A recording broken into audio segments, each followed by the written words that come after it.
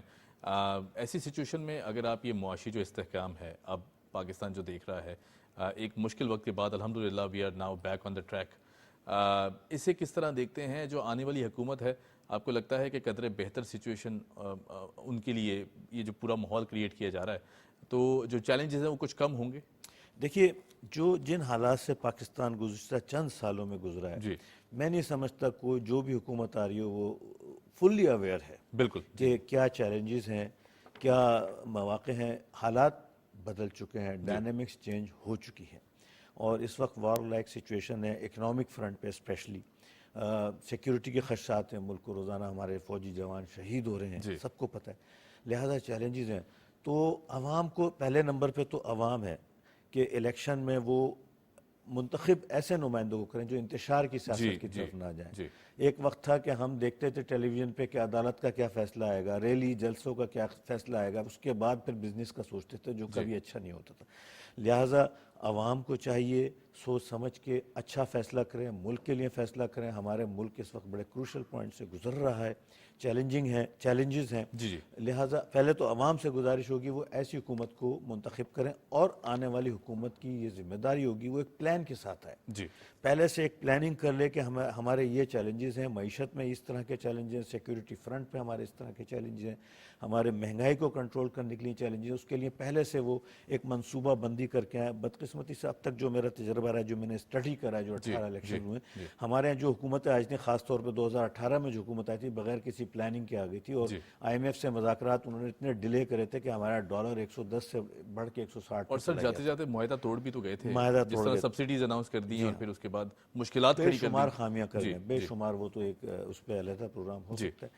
لہٰذا جو بھی حکومت آئے وہ پلاننگ کر کے آئے, ایک اپنا ٹارگٹ رکھ کے آئے, ایک اور اس کے بعد عوام کو وہ پریزنٹ کرے بھی ہماری یہ پلاننگ ہے. ہمارے یہاں جس طرح باہر کے ملکوں میں ہوتا ہے, یورپ میں, امریکہ میں جب الیکشنز ہوتے ہیں, پولیٹیکل پارٹیز اپنا مینیفیسٹو عوام کے سامنے رکھتی ہیں, بتاتی ہیں کہ ہمارے یہ ٹارگٹس ہیں, یہ اچیو کرنا, اور پھر لوگ اس کو سلیکٹ کرتے ہیں, سمجھتے کہ ہاں یار یہ صحیح ہے. تو میری گزارش ہوگی پولیٹیکل پارٹیز سے بھی, عوام سے بھی, اور موجودہ حکومت سے بھی کہ کوشش یہ ہو کہ اچھی سے اچھی حکومت ہمارے یہاں آئے جو ملک کو ترقی کے راستے پر لے کے جائے. مجھے یقین ہے انشاءاللہ تعالی 2024 پچھلے 4-5 سالوں سے کہیں بہتر ہوگا. انشاءاللہ پوری قوم یہی دعا گو ہے, اور امید بھی بہت زیادہ اب روشن دکھائی دیتی ہے. اچھا سلمان صاحب, سکوک بانڈز پرائم منسٹر صاحب کا ایک بہت بڑی کاوش ہے جو کہ حالیہ ہم نے دیکھا کہ سچویشن میں انہوں نے اناؤنس کیے, متعارف کرائے گئے پاکستانی عوام کے لیے. اس کو کس طرح دیکھتے ہیں؟ بہت اچھا. یہ میں سمجھتا ہوں فائنانس منسٹر جو شمشاد اختر صاحب ہیں, ان کی کوششیں, انہوں نے ایک بڑا زبردست کام کرا جو گزشتہ کئی سالوں سے نہیں ہو پا رہا تھا. اس کا ایک تو چلیں اسٹاک ایکسچینج میں ایک پروفیٹیبل وینچر کا اضافہ ہوا ہے, ایک انویسٹمنٹ ایونیو انویسٹرز کو مل گیا ہے, وہ تو ہے ہی ہے. حکومت کے لیے سب سے بڑا فائدہ یہ ہے کہ وہ بینکنگ سیکٹر پہ انحصار کرتا تھا قرضے لینے کے لیے, اب وہ اسٹاک مارکیٹ سے لے گا تو بینکنگ سیکٹر پر تو لوڈ کم ہوگا. 30 بلین کے سکوک بانڈ پہلے اس میں ایشو ہوئے ہیں اور کم ییلڈ پر ہوئے ہیں. حکومت کو 2 فائدے ہو گئے, ایک تو بینکنگ سیکٹر پہ انحصار کم ہوا, بینکنگ سیکٹر کو ریلیف ملا, وہ پیسے وہ اب پرائیویٹ سیکٹر کو ڈسبرس کر سکتے ہیں. ٹھیک ہے. اس کے ساتھ ساتھ 19% اور لائک 19 پوائنٹ سم تھنگ ہے جو 22% ہمارا اس وقت پالیسی ریٹ ہے, اس سے نیچے ملا ہے. تو یہ بھی ایک بہت بڑا فائدہ حکومت کو ہوا, ایک سستا فنڈ ملا ہے اور ایک اچھا ایونیو کھلا ہے, اور یہ جاری و ساری رہے گا. حکومت کو سستا فنڈ ملے گا, انویسٹرز کو ایک اچھی انویسٹمنٹ اپرچونٹی ملے گی, اور بینکنگ سیکٹر پہ یہ پریشر کم ہوگا. میں سمجھتا ہوں بہت ہی خوش آئین بات ہے, ایک اچھا قدم ہے ہماری معیشت کے لیے. بالکل ٹھیک ہے. اچھا میں بزنس کمیونٹی کو ڈسکس کرنا چاہوں گا. جس طرح ہم ڈسکس کر رہے تھے کہ ماضی میں کچھ غلط فیصلوں کی وجہ سے ہمارے جو تمام تر نیشن وائڈ اگر بات کریں تو اس میں بھی بہت سچویشن خراب ہو گئی تھی. گلوبلی بھی اگر بات کریں تو تعلقات میں بہت زیادہ مسئلے مسائل کھڑے ہوئے تھے. 2018 کے بعد ہم نے دیکھا کہ ایک عجیب سی کیفیت پورے ملک میں کریٹ کر دی گئی. اب جو ٹرسٹ ڈیفیسٹ ہے اس میں کتنی کمی آئی ہے؟ موجودہ جو کاوشیں کی گئی ہیں حکومت وقت کی جانب سے, ہمارے عسکری اداروں کی جانب سے, اور پھر اس کے بعد جس طرح چیف جسٹس صاحب نے اب الیکشنز اناؤنس کروا دیے ہیں تھرو الیکشن کمشنر صاحب, اس پوری سچویشن کو کس طرح دیکھتے ہیں؟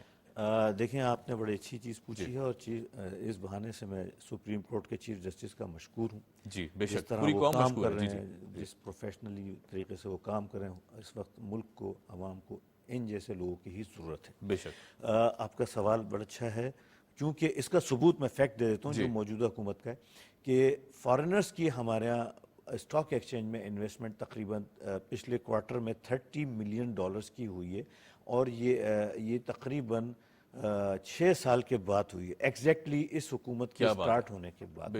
چلے گئے تھے، چھوڑ گئے تھے ہماری اسٹاک مارکیٹ کو، جا رہے تھے، وائنڈ اپ کر رہے تھے، بزنسز وائنڈ اپ ہو رہے تھے، بڑے پرابلم میں تھے، الحمدللہ یہ واپس آ رہے ہیں، اور جتنی اچھی پالیسی کا تسلسل ہوگا یہ آئیں گے۔ ہمارے بہت گنجائش، بہت پوٹینشیل ہے ہمارے جو ہمارے یہاں SIFC بنی ہے، اسپیشل انویسٹمنٹ فیسیلیٹیشن کونسل، اور سورین ویلفیئر فنڈ جو اس حکومت کا کارنامہ ہے، وہ فارن انویسٹمنٹ اٹریکٹ کرنے کے لیے دن رات کوششیں کر رہی ہے۔ مجھے یقین ہے کہ وہ آئیں گے۔ پھر جو پچھلی حکومت کی بہت ساری، آپ سب سے بڑا ثبوت یہ کہ کم از کم 5 سے 6 تو فائنانس منسٹر اس دوران بدلے گئے، انتہائی جلد بازی میں فیصلے کرے گئے، جس کی وجہ سے امپورٹ ہمارے یہاں $80 ارب تک پہنچ گئی، اور سارے پرابلمس جو ہیں وہ اب ہم نے فیس کرنے کو ملی، اور ایسا لگ رہا تھا کہ اس کی جو آخری حکومت ہے وہ اس کی ذمہ دار ہے۔ وہ ذمہ دار نہیں تھی، پچھلی حکومت ذمہ دار تھی جنہوں نے IMF سے معاہدہ توڑا تھا، IMF کو ناراض کیا تھا، جس کے بعد پاکستان کو شدید معاشی مشکلات کا سامنا کرنا پڑا۔ انٹرنیشنل فرنٹ پہ اگر ہم جیو پولیٹیکل دیکھتے ہیں، ہماری پالیسیز دیکھتے ہیں،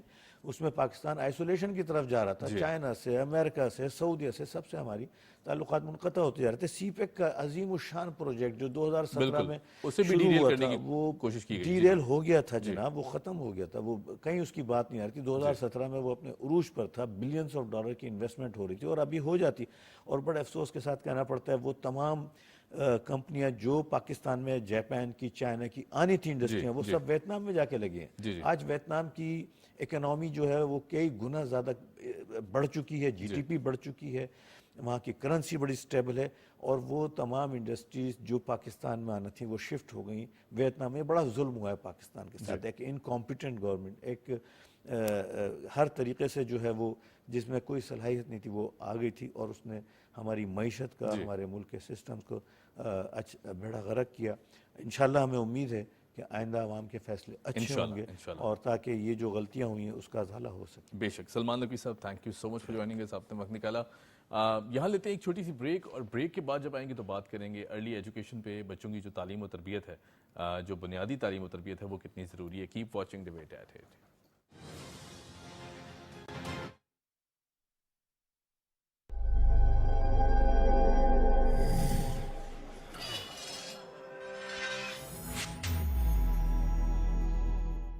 توانائی بچائیں، معیشت بچائیں، انرجی بچائیں۔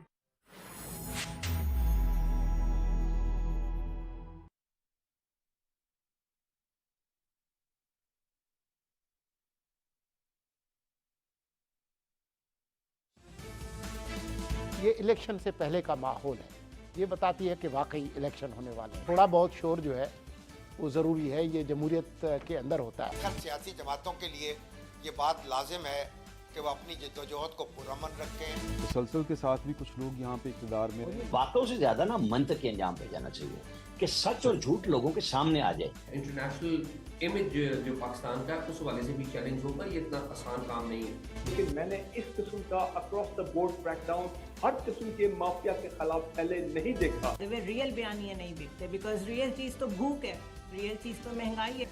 ہم تو پہلے بھی یہ کہتے رہے ہیں کہ انہیں آنا چاہیے، اور اس ملک کے اندر ان کی ضرورت ہے۔ اس ملک میں مارشل آرمی لگا ہوا، صحافت بھی آزاد ہے، سیاست بھی آزاد ہے، عدلیہ بھی آزاد ہے۔